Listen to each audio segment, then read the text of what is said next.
नमस्कार. Just for हार्ट्सच्या नवीन पॉडकास्टमध्ये तुम्हा सगळ्यांचं खूप खूप स्वागत.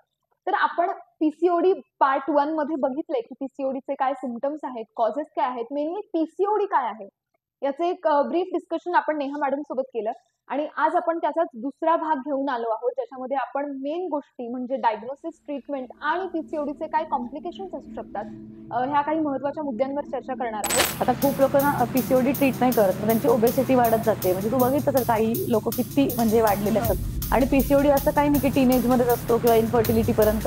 इव्हन मिडल एज बायकांमध्ये 40s मध्ये पण हा पीसीओडी त्रासदायकच असतो. You have to always control. Amount of sleep is not important. Going to bed same time daily is important. ठीक आहे. या लोकांमध्ये स्ट्रेंथ ट्रेनिंग जास्त चांगलं काम करते, कारण यांच्यामध्ये इन्सुलिन रेजिस्टन्स खूप असतो आणि यांचा ना फॅट जो कमी करण्याचा जो रेट आहे तो नॉर्मल पेक्षा थोडा कमी असतो. त्याच्यामुळे ह्या लोकांना थोडंसं स्ट्रेंथ ट्रेनिंग जास्त फरक पडतो.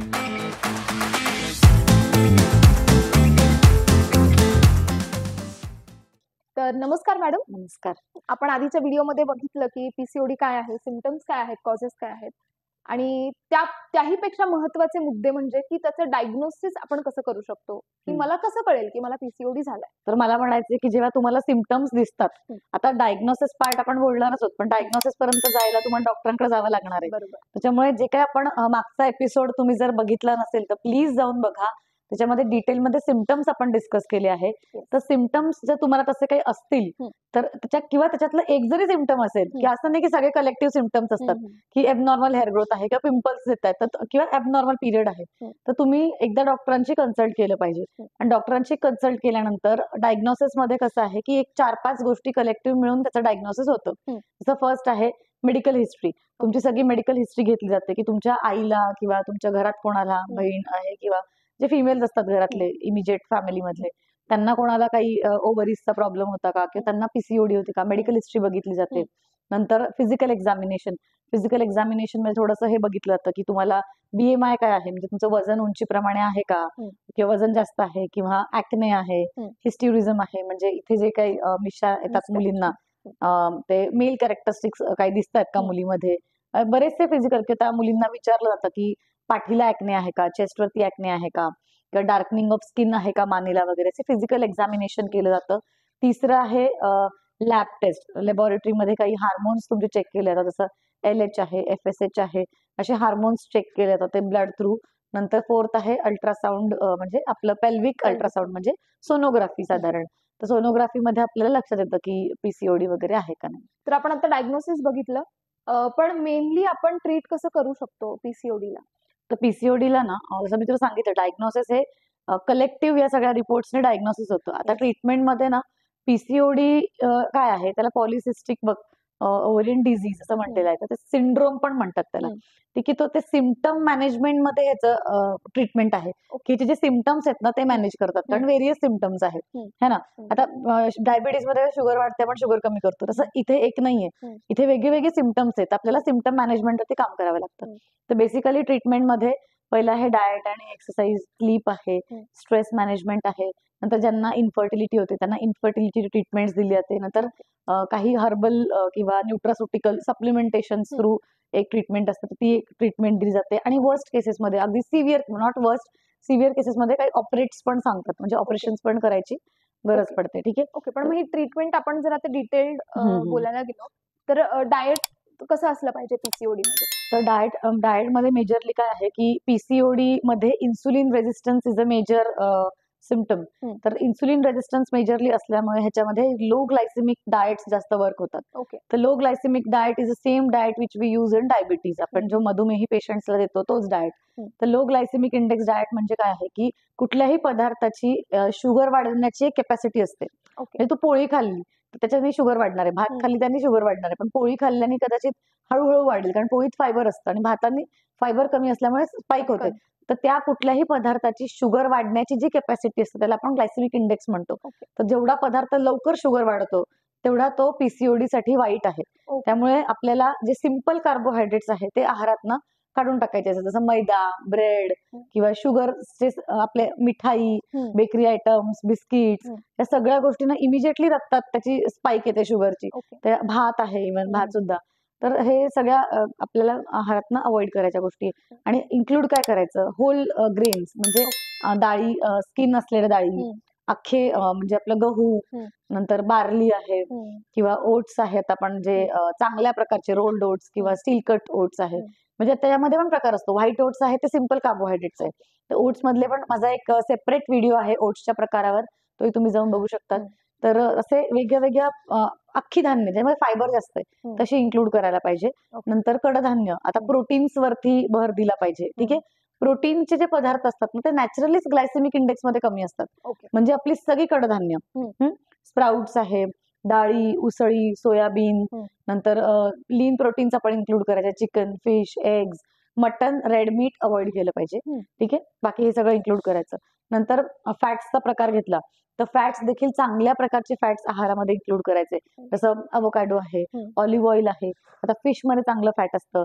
आता आपल्या तेलबिया ज्या असतात ना, तीळ, अक्रोड, बदाम, आपण बघतो की ह्या सगळ्यातनं तेल काढलं जातं. तर ते सुद्धा नट्स तुमच्या आहारामध्ये इन्क्लूड करणं. म्हणजे अगदी प्रत्येकाचं तेल युज करा असं नाही, पण ऍटलीस्ट तुम्ही बदाम रोज खाऊ शकता, अक्रोड खाऊ शकतात, तीळ वेगळ्या वेगळ्या तिळची चटणी तुम्ही इन्क्लूड करू शकता, जवसाची चटणी, हे सगळे चांगले फॅट्स आहारामध्ये इन्क्लूड करू शकतो आपण. आता एक्सरसाइज, आता पीसीओडी मध्ये माझा असा एक्सपिरियन्स आहे पेशंट सोबत काम करताना की या लोकांमध्ये स्ट्रेंथ ट्रेनिंग जास्त चांगलं काम करते, कारण यांच्यामध्ये इन्सुलिन रेजिस्टन्स खूप असतो आणि यांचा ना फॅट जो कमी करण्याचा जो रेट आहे तो नॉर्मल पेक्षा थोडा कमी असतो. त्याच्यामुळे ह्या लोकांना थोडंसं स्ट्रेंथ ट्रेनिंग जास्त फरक पडतो. तर रुटीन असं ठेवलं पाहिजे, एक दिवस कार्डिओ, एक दिवस स्ट्रेंथ ट्रेनिंग असतं. तुम्ही जर बाहेर कुठे जात असाल आणि घरी जरी करत असाल तरी बरेचसे युट्यूब वरती व्हिडिओज आहेत स्ट्रेंथ ट्रेनिंग ऍट होम असे. तर बेसिक वर्कआउट तुम्ही घरी पण करू शकता. तर एक्सरसाइज इज इम्पॉर्टंट. एक्सरसाइज सोबत आहे स्ट्रेस मॅनेजमेंट. स्ट्रेस मॅनेजमेंट देखील खूप महत्वाचं आहे. स्ट्रेस मॅनेजमेंटच्या काही एक्सरसाइज असतात. ठीक आहे. आता 2 टाईपची स्ट्रेस, फिजिकल स्ट्रेस आणि मेंटल स्ट्रेस, दोन्ही तो रिलीज केला पाहिजे आपल्याला. ठीक आहे. तर म्हणून आहे ना एक सेशन मे बी फ्रायडेजला किंवा सॅटर्डेजला बऱ्याचशा एक्सरसाइज क्लासमध्ये घेतात, त्याला मसल रिलॅक्सिंग एक्सरसाइज म्हणतात. ठीक आहे. तसं किंवा पिलाटेस असतं किंवा बरेचसे एक्सरसाइज अशा आहेत ना ज्या मसल रिलॅक्स करतात, ज्यांनी फिजिकल टेन्शन कमी होतं बॉडीचं. तू बघितलंस ना असं दुखत असतं काहीतरी आपलं कंटिन्यू, तर ते सगळं रिलॅक्सिंग करण्यासाठी त्या रिलॅक्सेशनमुळे मेंटल रिलॅक्सेशन पण येतं. त्यामुळे ते एक रिलॅक्सेशन करण्याचं गरजेचं आहे. दुसरं आहे स्ट्रेस मॅनेजमेंट मध्ये ब्रीदिंग प्रॅक्टिसेस, की ब्रीदिंग प्रॅक्टिसेस किंवा मेडिटेशन आहे किंवा काहीतरी एक गोष्ट जी आपल्याला मनशांती देईल किंवा स्ट्रेस कमी करेल ती करणं गरजेचं आहे. It might be drawing, it might be any of your hobby. तर काहीतरी आपल्याला करणं स्ट्रेस मॅनेजमेंटसाठी गरजेचं आहे. कारण हा सगळा हार्मोन्सचाच इंटरप्ले आहे आणि तुमचे जेव्हा हॅपी हार्मोन्स सिक्रेट होतात ना, अदर हार्मोन्सला पण त्याचा हेल्प होतो. नंतर आहे sleep. 7 to 8 hours of sound sleep is very important. Sound sleep म्हणजे डीप स्लीप. म्हणजे खूप लोक आता तक्रार करतात ना की त्यांना झोपच लागत नाही किंवा झोप लागते पण लगेच जाग येते, डिस्टर्ब स्लीप ज्याला आपण म्हणतो. तर स्लीपसाठी काहीतरी करणं गरजेचं आहे. आता स्लीप डिसऑर्डर्स हे खूप कॉमन झालेले आहेत, कारण मोबाईल स्क्रोलिंग आणि याच्यामुळे ते वाढलेलं आहे. तर स्लीप तुम्हाला लागत नसेल ना तर ती पण त्याच्यासाठी पण खूप गोष्टी करता येतात, आहारातनं करता येतात. ठीक आहे. तर त्याच्यासाठी पण तुम्हाला स्वतःला माहिती असतील तर ठीक आहे. म्हणजे बरेचसे असे काही ड्रिंक्स असतात, जसं कॅमोमाईल टी आहे किंवा वॉर्म मिल्क आहे, चॅनलवरती बरेच व्हिडिओज आहेत. तर स्लीप इंड्युसिंग जे काही गोष्टी ते तुम्ही करायला पाहिजे. ठीक आहे. तर त्या एक गोष्टींकडे लक्ष देणं स्लीपसाठी. ठीक आहे. मग आपल्याला झालं डाएट झाला, एक्सरसाइज झाला, स्ट्रेस मॅनेजमेंट झाला, स्लीप झाला. ठीक आहे. आता मी आणखीन एक सांगितलेलं की सप्लिमेंटेशन. सप्लिमेंटेशन मध्ये तर इनॉसेटॉल म्हणून एक सप्लिमेंट आहे जे पीसीओडी मध्ये फार कॉमनली युज केलं जातं. It is a mimic of vitamin only. विटामिनचं ते मिमिक आहे आणि तो जो सबस्टन्स आहे तो अँटी इन्फ्लमेटरी आहे आणि त्याच्यामध्ये अँटीऑक्सिडंट्स चांगले असतात. त्याच्यामुळे तो देखील पीसीओडी मध्ये आपल्याला खूप हेल्प करतो. नंतर विटॅमिन डी लेवल्स हे चांगलं, म्हणजे विटॅमिन डी लेवल कमी असले ना तर वजनही कमी होत नाही. त्यामुळे ते इंटर रिलेटेड आहे. तर विटॅमिन डी तुम्हाला पीसीओडी असेल तुम्ही स्पेशली लक्ष दिलं पाहिजे विटॅमिन डी कडे. ठीक आहे. ओबेसिटी. येस. आणि ओमेगा 3. ओमेगा 3 तर खूपच वेल नोन आहे इन्फ्लमेशन कमी करायला. कुठलाही आजार असला त्याच्यामध्ये इन्फ्लमेशन असतं. त्याच्यामुळे इन्फ्लमेशन कमी करण्यासाठी ओमेगा 3 तर बेनिफिशियल आहे. तर हा सप्लिमेंटचा पार्ट आहे की ते तुम्ही एवढं सगळं एकत्र केलं तर नक्कीच फरक पडू शकतो. सो खूप छान तुम्ही आमच्यासोबत ट्रीटमेंट डिस्कस केली. पण आपण जसं म्हणतो की पीसीओडी खूप कॉमन झालाय सगळ्यांमध्ये, तर याचे काही कॉम्प्लिकेशन्स पण असतात का? हो, किंवा नक्कीच. कोणत्या लेव्हल पर्यंत ते कॉम्प्लिकेट होतात गोष्टी? ओके. तर पीसीओडी मध्ये तर कॉम्प्लिकेशन्स बरेच असू शकतात जर तो अनट्रीटेड आपण ठेवला तर.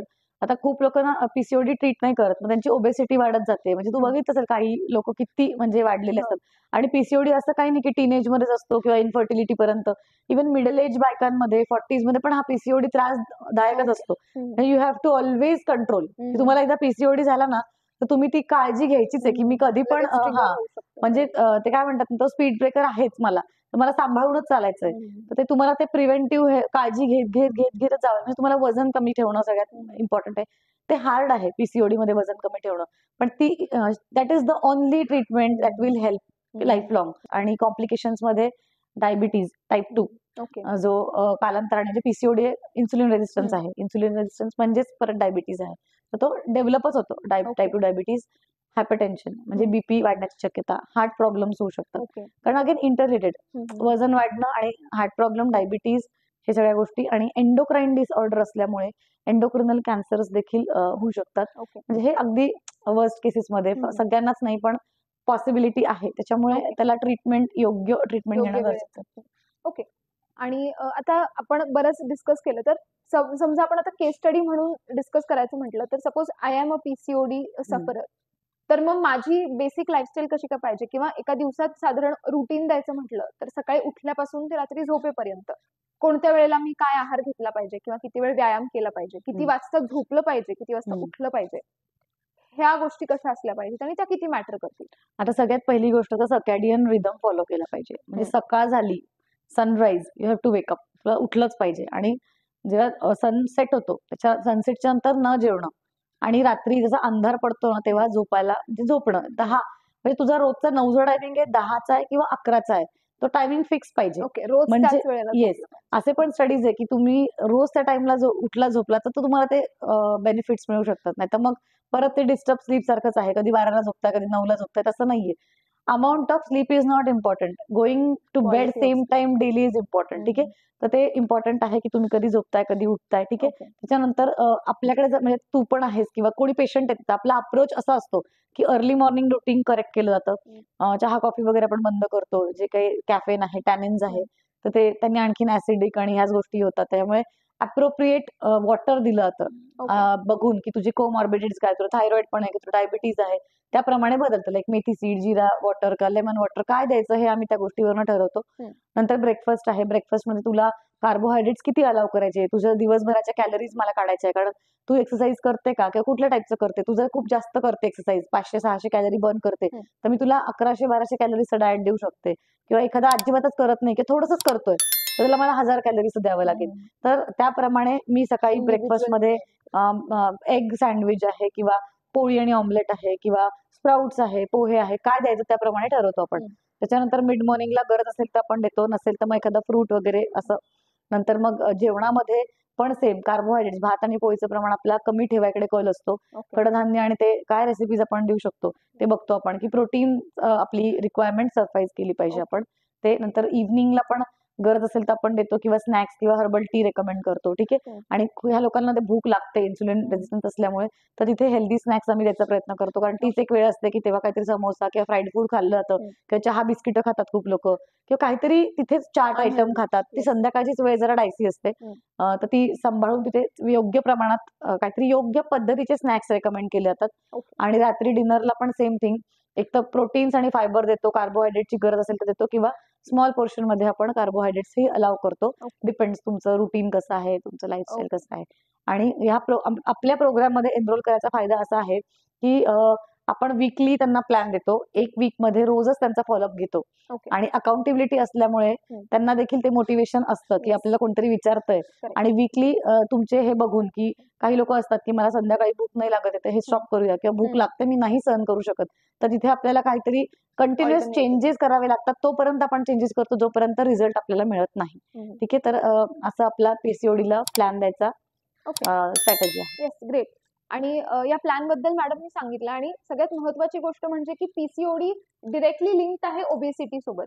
आणि त्याच्यासाठीच जस्ट फॉर हार्ट्सने एक weight loss management program launch केलेला आहे, ज्याच्यामध्ये पण तुम्ही एनरोल करू शकता. आणि पीसीओडी जसं मॅडमनी सांगितलं की हॉर्मोनल इंटरप्लेमुळे होतो, म्हणजे हा मेटाबॉलिक डिसऑर्डर आहे, त्यामुळे आपण मेटाबॉलिक हेल्थ रिव्हर्सल प्रोग्राम सुद्धा लॉन्च केलाय. तुम्ही याच्यामध्ये नक्की एनरोल करा. त्यासाठी खाली दिलेल्या नंबरवर संपर्क साधा किंवा आम्हाला तुम्ही या नंबरवर व्हॉट्सअप केलं तरीही चालेल. पण स्वतःच्या हेल्थकडे दुर्लक्ष करू नका की नॉर्मल आहे म्हणून चालेल असं नाही, की तुमचं नॉर्मल खरंच नॉर्मल आहे का हे चेक करा आणि वेळेतच उपचार घ्या, जेणेकरून तुम्ही फ्युचरमध्ये जे काही कॉम्प्लिकेशन्स येणार आहेत ते टाळू शकता. आणि बघत राहा just for hearts and initiative for healthy life.